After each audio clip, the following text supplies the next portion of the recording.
we go. What is going on, Cover One crew? Welcome back to the show. Hope everybody is doing good, man. We are diving into off-season content, and it couldn't feel any better to jump back in this lab talking some rookies. And we're talking today, hey, Kool-Aid McKinstry, Alabama product. He's a good one. And I mean, we're going to start with some defensive players. Going to have a ton of these for y'all so you get into the know before we enter the NFL Combine, NFL Draft process, not only for your favorite team, but for your fantasy team as well. Kool-Aid is an interesting one. I like his game quite a bit. Let's go dive into the goods on Kool-Aid McKinstry. So in terms of depth of the NFL Draft this year, it is predicated upon that wide receiver core.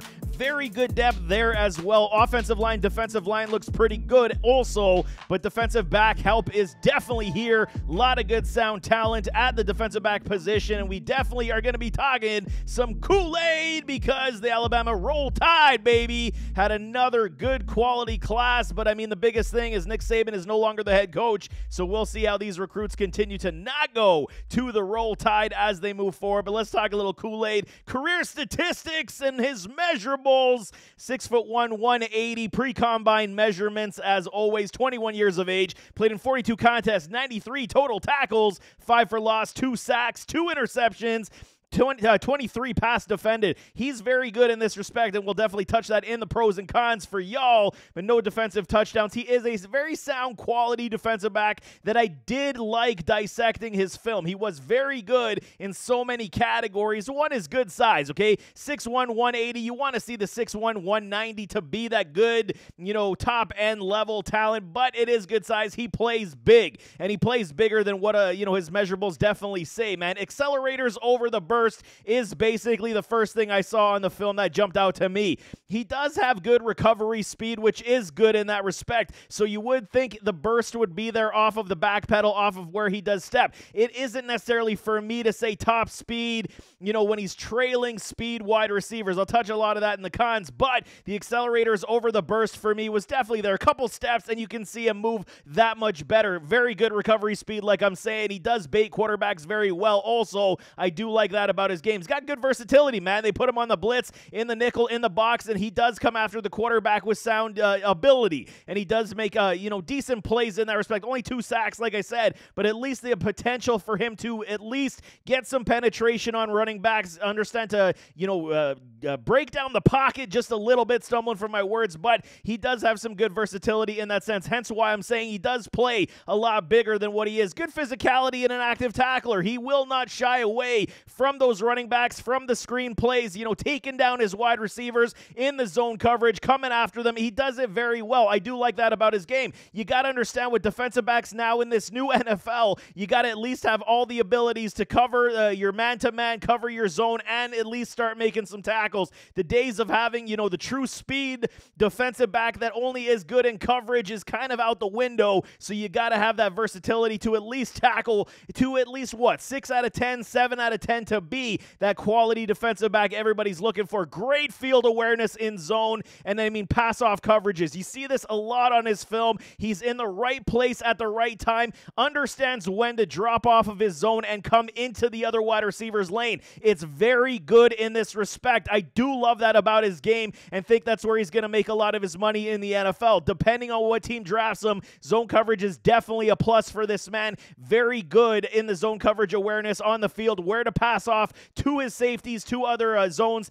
It's very good. I like it a lot in his respect for Kool-Aid. Very good in that respect. Active hands for the pass breakups. While the interceptions aren't necessarily, paramount and big in his game on statistical achievement, he's always breaking up passes. Active hands. Hands are in the zone of where these wide receivers are trying to corral the football, and he is definitely in there to make pass breakups, and he does that very well. Very good fluid hip rotation. Clean and quick. There is not much wasted movements when he is trying to turn. I do like that about him as well, especially in man coverage on the sidelines. You see him, backpedal, flip his hips right, flip him left, and he's still able to stay with his wide receiver. Do like that a lot in his game. Active in press, very sticky. Sticks to the hip of these wide receivers. Good jam on the line.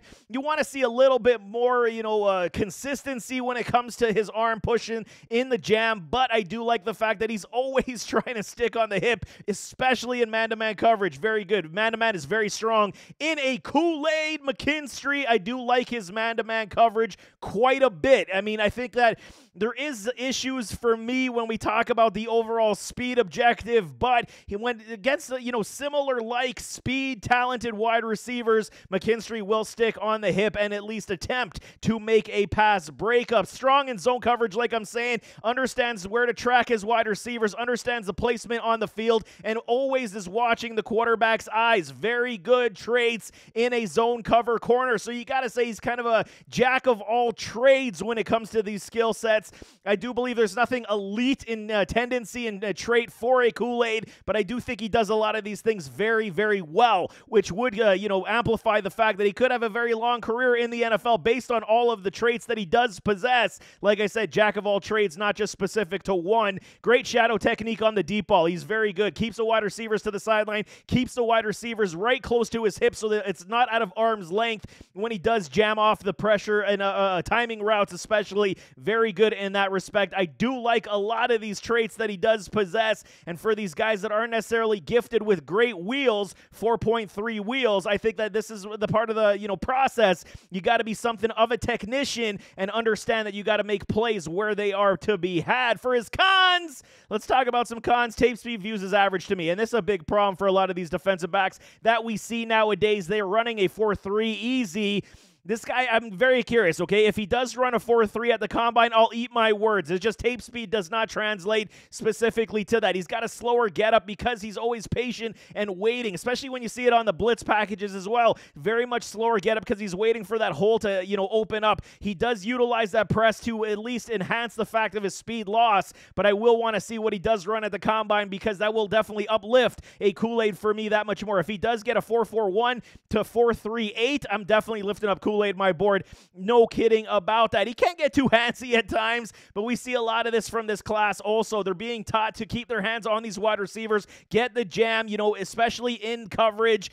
You got to just maintain the fact that you're not pulling down the arms. Long as you have a hand on the hip where you see these wide receivers running to, that's where I kind of believe that you're going to be okay in the NFL, not getting defensive penalties, defensive flags for PI. It is good, but he does get a little too handsy. It will cause some pain in the NFL for defensive pass interference, so he definitely has to be careful and watch out for that, man. Some technician and technical improvements are needed in that zone coverage. You see some pass off a little too early, where I do say I do like it in the pros that he does this extremely well. There is times where you do see him pass off too early because he's trying to make the pass defended. And that's okay because he's, very instinctual type of defensive back when it comes to zone coverage, but it's very minuscule. With some good coaching, he can definitely refine some of these technical improvements, which will make him that better of a cover corner. There is no question in my mind. He could struggle versus these speedy, fast wide receivers in the NFL, and this is a concern for me. So depending on the defense, maybe he always requires a safety over the top to be that instinctual,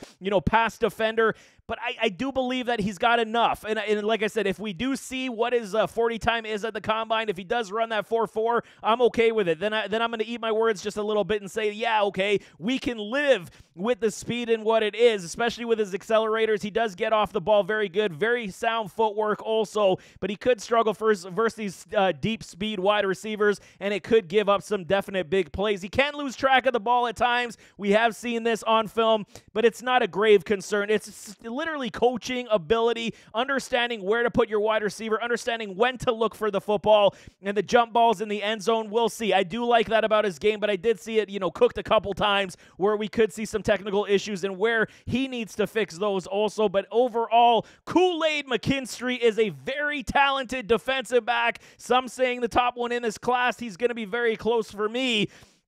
I think he poses a lot of great traits that you like, very versatile, that we can all get on board for grading purposes. We always got to give these guys a grade. Where do they land on my board at this point? Kool-Aid, I got him at 78.5% potential success rate in the NFL. Like I'm saying, there is a lot of talented defensive backs, great nickel backs in this draft as well that we could talk about, but the speed is going to be a big factor as well. As long as the coverage technician ability is here, I'm okay with it. I think that there is very very sound in that respect, and Kool-Aid should definitely challenge to be the top defensive back off the board. But I got so many of these guys I want to talk about, and Kool-Aid right now is kind of set the standard for me, except for the fact that, you know, where his coverage ability is so sound, I do want to see where the speed does lie for me to lift him higher up my board when it comes to this draft process. But I mean, outside of that, Kool-Aid McKinstry is definitely one. If you're looking for a cover corner that can play both man and zone, he is definitely one that you're looking at. So there you have it, that is Hey Kool-Aid, Kool-Aid McKinstry. I know some of y'all probably too young for those commercials where Kool-Aid's jumping through the wall, but I mean,